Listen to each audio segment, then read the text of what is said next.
I founded Blurb in 2005 as a result of personal pain. I'm a photographer by background, also a serial entrepreneur. And after the 1.0 web bubble burst in the United States, for the first time in a very long time, I had more than 5 minutes to rub together at once.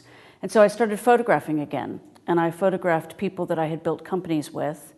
And along the way, they would tell me their story. And before I knew it, I had this whole collection of images and text that I wanted to share with this group of people as a gift. And my first instinct was to do a website because we're all web people. But on second thought, I realized it's very difficult to give the gift of a website. And I thought, right, it's a book, I'll give a book.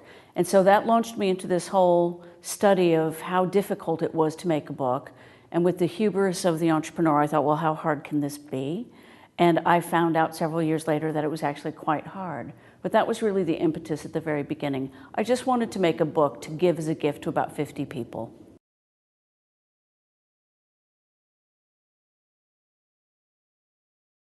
What experience means to me is pattern recognition.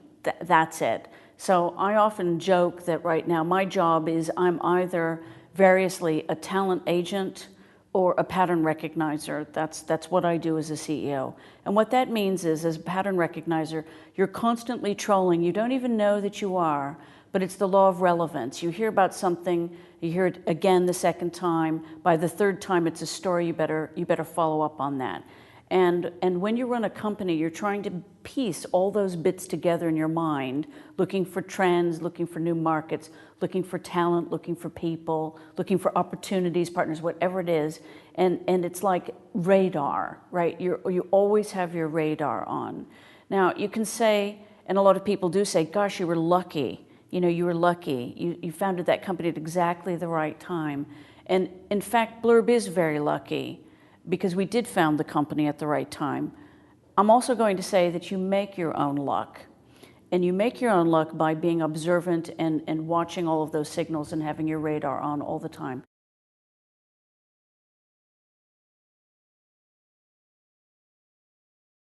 When you've got a business idea, try to do a 360 on that. Try to be your own worst nightmare. Be devil's advocate on every single item. It's like, what objections am I going to get to that? What objections am I going to get over here? And really try to answer those questions for yourself, because you can sell yourself on anything. And the trick is to really understand, where are the gotchas? What's going to come and grab you, unexpectedly? For me, there were 3. I knew that if we were going to build this company to enable anyone to make a book, number one, could we print books efficiently so that we could make money on every book that was printed? That was question number 1. Question number 2 was I the only person in the universe who wanted to make a commercial quality book to give as a gift, or perhaps to do in a short run? And the third thing for me, honestly, was, would I go to jail? And that was the question of copyright. Because I knew that unless I could sort out this issue, no one would give me any money, because the legal exposure would be too great. So I set off thinking, this is a great idea, but until and unless I can answer all of these 3 questions, can I make money, can I efficiently reach markets, and hopefully stay out of jail, then it would be nothing more than a good idea. It would not be a great business.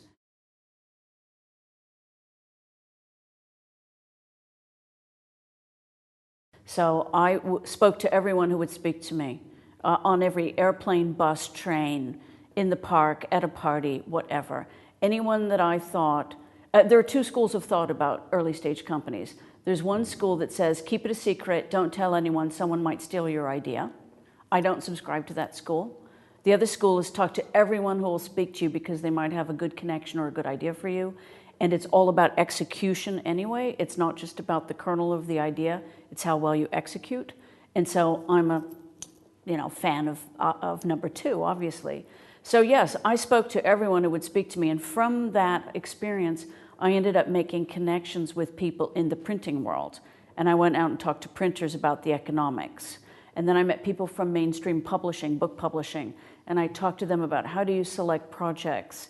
and how many do you do a year, and what are the economics behind a blockbuster. And then I went out and I spoke to people at software companies about building the application itself. And what could I learn from Adobe? What could I learn from Macromedia? How does Photoshop do what it does? What does InDesign do? All of these applications that had some relevance for Blurb. And all in, I built a business plan.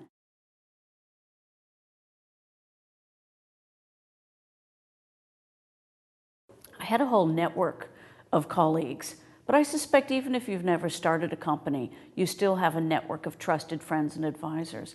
And I had met at every Starbucks in San Francisco for a year. I called it the kitchen cabinet.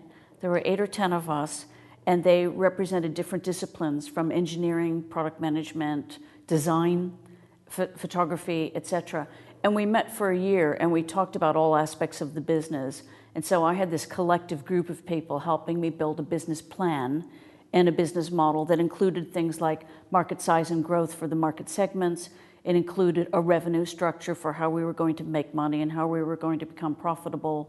It included a description of the competitive landscape, who was in it, how were we different. It included a go-to-market strategy. And I ended up with about a 10-page document. By the way, and this is personal preference, my feeling is if you can't describe your business in 10 PowerPoint slides or less, then you don't have it down. Because VCs, their most precious commodity is time. If you can come in and in the first 10 minutes tell them who you are, what you do, and why they want to spend the next half hour learning more, then you've got a chance. If you come in and mumble and stumble about, you have no chance. So 10 slides, that's it. That was basically our business plan.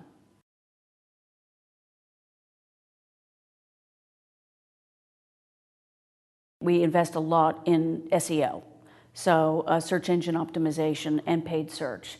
So we spend a fair amount on paid search terms. Every page in our books now is SEO enabled. So as an end user, I'll show you this book. This is a book by an architect, an eco-architect in California, actually. And so she would tag her book modular, prefab, eco, architecture, etc., down literally to the page level. We find most all of our business comes from the web and word of mouth. We spend no money on advertising. I don't think we've ever spent $1 on advertising, none at all. It's all viral.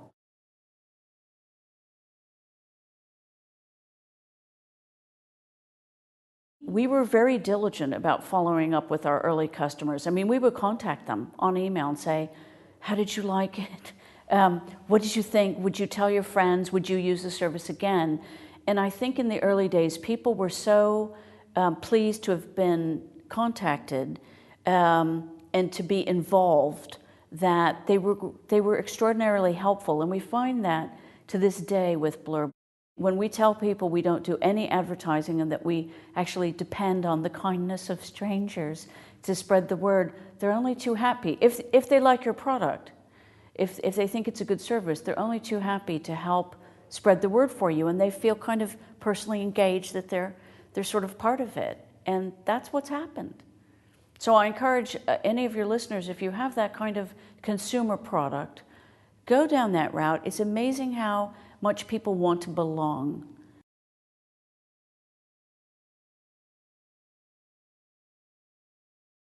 Blurb is a very metrics-driven company. We measure absolutely everything.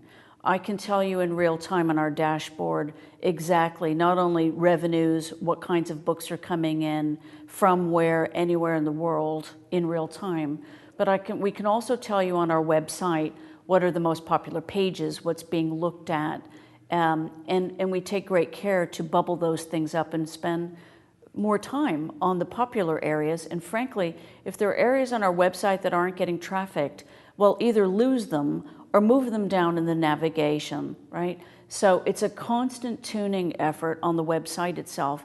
And then in the application, I'll give you a great example of something that we took out. In the early days, we had some features for image editing, like red eye removal.